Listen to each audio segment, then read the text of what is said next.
Hi dear student, welcome back to my YouTube channel EMS points. बहुत दिनों से हम सोच भी रहे थे और परसों कुछ लोगों ने हमसे चर्चा भी किया, स्टूडेंट हैं, कि सर 9th to 12th की बात रखते हैं लेकिन 9th का कुछ भी नहीं बनाए हैं। हमने कहा भी कि भाई 10th पढ़ लीजिए, कहा नहीं कुछ प्रॉपर चीज़ पढ़ाइए। तो प्रॉपर चीज़ में आप सामने आज स्टार्ट करने की कंडीशन देखे होंगे। EMS पॉइंट्स पर आज चलेगा फिजिक्स, वो भी क्लास 9th की। मैं क्लास 9th के बच्चों का अपने इस YouTube चैनल पर पहले वीडियो के साथ जोरदार स्वागत करता हूं। बच्चों 8th क्लास तक आप में बचपन होता है और 8 ही बचपन का लास्ट स्टेज मान लीजिए, या कह सकते हैं कि 8th पास आउट होने के बाद ही या पास आउट होने के साथ साथ आपके बचपन की विदाई होती है और शुरुआत होता है आपके जिंदगी का अहम चैप्टर। उस चैप्टर में अगर आपने 9th to 12th, मैं फिर वही बात दोहरा रहा हूं, 9th to 12th अपने आप को एजुकेशन में लगा दिया या किसी टेक्निकल एरिया में लगा दिया तो शायद तुम्हारा सामना कोई साधारण व्यक्ति कर सके।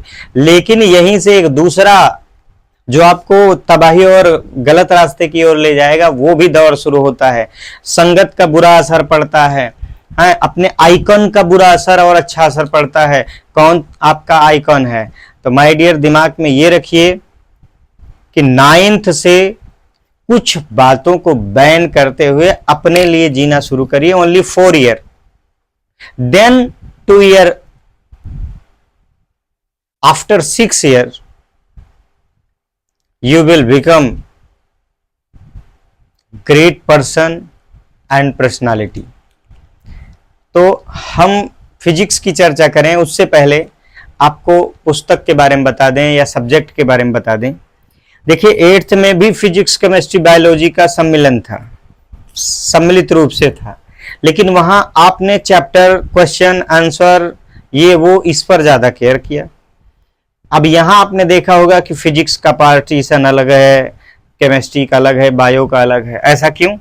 इसलिए कि पहले जब पुस्तकें दूसरे हिसाब की थी, या कह सको कि थोड़ा पहले के समय में तीनों सब्जेक्ट की अलग अलग पुस्तक थी और अब उन्हीं को कंबाइन कर दिया गया है।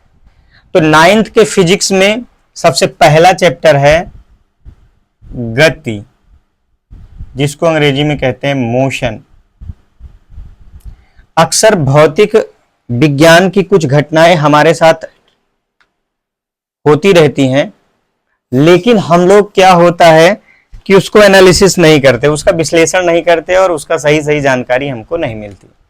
आइए बात करते हैं गति की। What is motion? देखिए सबसे सटीक और अच्छी परिभाषा यह है, किसी वस्तु की अवस्था में, जैसे आप लेटे हैं और उठे, तो उठने में आपकी अवस्था परिवर्तित हुई और उठने में आपको कुछ ना कुछ समय लगा। कितना सेकंड लगा ये तो टाइमर लगा के पता चलेगी, बट ये 2 कंडीशन होंगी। पहली क्या कि आपकी अवस्था में बदलाव हुआ, और दूसरी क्या, आपकी अवस्था में बदलने के लिए समय भी लगा। तो किसी वस्तु की अवस्था में समय के साथ हुए परिवर्तन या हुआ परिवर्तन वस्तु की गति की अवस्था कहलाती है। या ऐसे भी लिख सकते हैं, यदि किसी वस्तु की अवस्था में या स्थिति में समय के साथ परिवर्तन हो रहा है तो वह वस्तु गति की अवस्था में होगी। ये वर्ब फ्री जो चाहो लिख सकते हो। मैं डेफिनेशन लिख रहा हूं, यदि किसी वस्तु की अवस्था में समय के साथ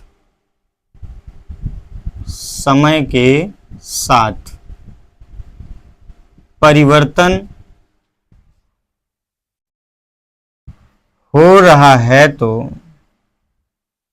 हो रहा है तो वह वस्तु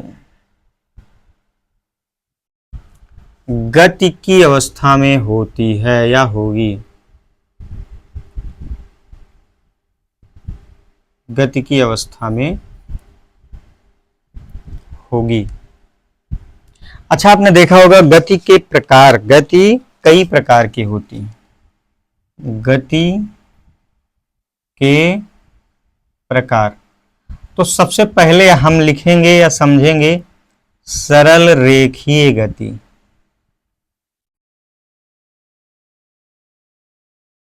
ठीक है। अब सरल रेखीय गति में क्या होता है भाई, एकदम सीधा पथ हो, मार्ग हो, उस पर हम साइकिल से जाएं, खुद पैदल जाएं, वाहन लेके जाएं, तो हमारी जो गति होगी वो क्या होगी, सरल रेखीय गति। लेकिन एक और उदाहरण है, हम छत पर चढ़ें, एक पत्थर का टुकड़ा लें और ऐसे छोड़ दें, तब वो जो नीचे आएगा वो भी सरल रेखीय गति है। ठीक है। तो लिखेंगे क्या, जब कोई वस्तु, इसका डेफिनेशन है, जब कोई वस्तु कैसे सरल रेखीय पथ पर गति करे, सरल रेखीय पथ पर गति करे, तो वस्तु की गति सरल रेखीय या रेखीय, जो भी लिखना चाहो लिख सकते हो, सरल रेखीय कहलाती है, जैसे फॉर एग्जाम्पल, स्वतंत्र रूप से गिरते हुए, स्वतंत्र रूप से ऊंचाई से गिरते हुए पिंड की गति,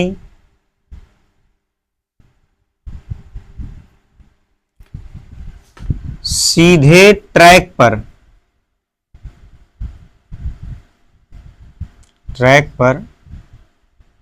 ट्रेन की गति आदि। तो ये थी गति के प्रकार में सरल रेखीय गति या ऋजुरेखीय गति। अब मैं दूसरी गति बताऊं, वृत्तीय गति।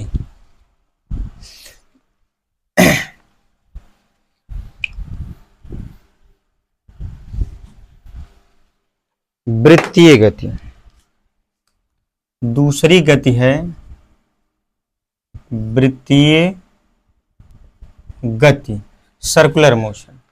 वृत्तीय गति में क्या होता है, कोई वस्तु किसी बिंदु के परितः माने चारों ओर वृत्ताकार पथ पर गति करे, या एकदम दिमाग लगाइए, हम किसी देव स्थान पर जाते हैं तो वृक्ष के किनारे किनारे फेरी मारते हैं, 5 7 3 जो भी है, या किसी मजार पर कोई जाता है तो उसमें भी फेरी मारने जैसा कुछ होता है।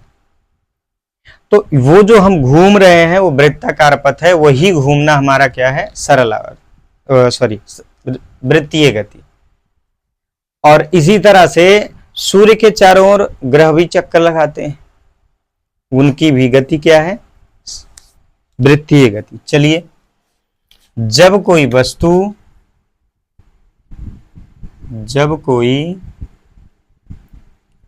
वस्तु किसी बिंदु के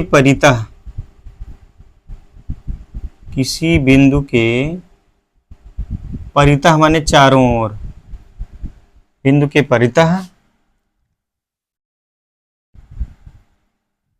वृत्ताकार पथ पर गति करती है, तो उसकी गति वृत्तीय गति कहलाती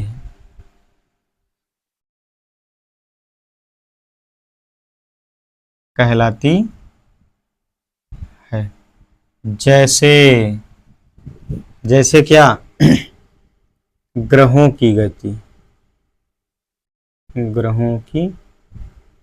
बहुत सारी गति हैं, आप अपने परिवेश में देखेंगे तो बहुत सारे एग्जाम्पल मिलेंगे। अब मैं अगला बात करूं, दोलन गति।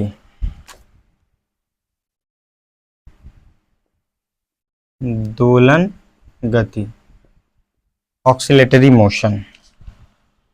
क्या होता है, आपने गांव में झूला देखा होगा जो नाव के आकार का होता है, आगे भी जाता है पीछे भी जाता है।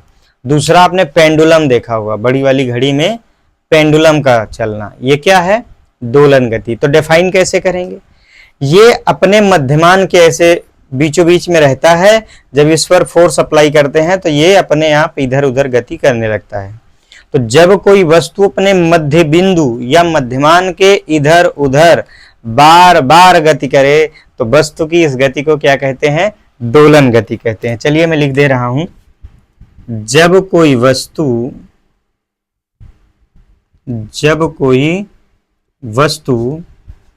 अपने मध्यमान या मध्य बिंदु, ये वर्ब फ्री कुछ भी लिखो, मतलब इन दोनों में नहीं और कुछ लिखने लगो। जब कोई वस्तु अपने मध्यमान के इधर उधर बार बार गति करती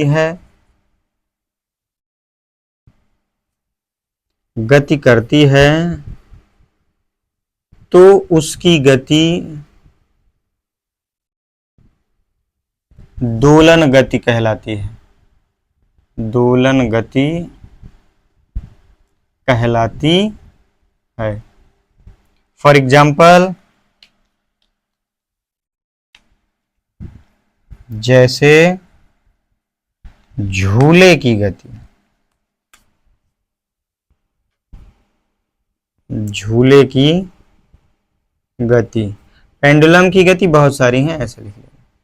तो इस तरह से हमने मुख्य तरीके से बता दिया कि इसमें गति और उसके कुछ प्रकार। तो इस पर आप लोगों की पूरी पकड़ होनी चाहिए।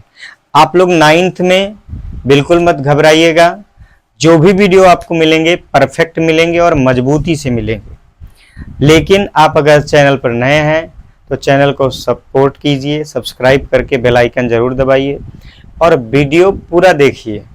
पूरा देखने के बाद जिस स्टेप पर जहां जहां कमेंट मारना है वहां वहां कमेंट करिए। यदि आपका कोई प्रश्न है तो कमेंट में प्रश्न करिए, यदि आप कोई सुझाव देना चाहते हैं तो कमेंट में कोई सुझाव दीजिए। यदि हमने अच्छा किया है, समझ में आया है, तो उसमें भी आप अपना विचार जरूर रखिए। विचारों का आदान प्रदान के लिए ये नहीं होता कि कोई बड़ा कोई छोटा, हो सकता है कि किसी बड़े के पास छोटे के लिए और किसी छोटे के पास बड़े के लिए एक बेहतर विचार हो।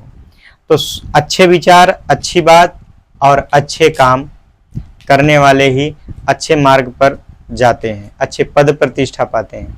तो मैं तो चाहूँगा कि ये मेरा 9th का पहला वीडियो है और जो भी हमारे नए बच्चे 9th वाले जुड़े और इसको देखें वो पूरी ताकत के साथ पढ़ाई करें, ताकि हाई स्कूल में आते आते उनको हम इतना परिपक्व कर दें कि बोर्ड परीक्षा से डर और बोर्ड परीक्षा की जीत दोनों का हिसाब अपने लेवल पर करें।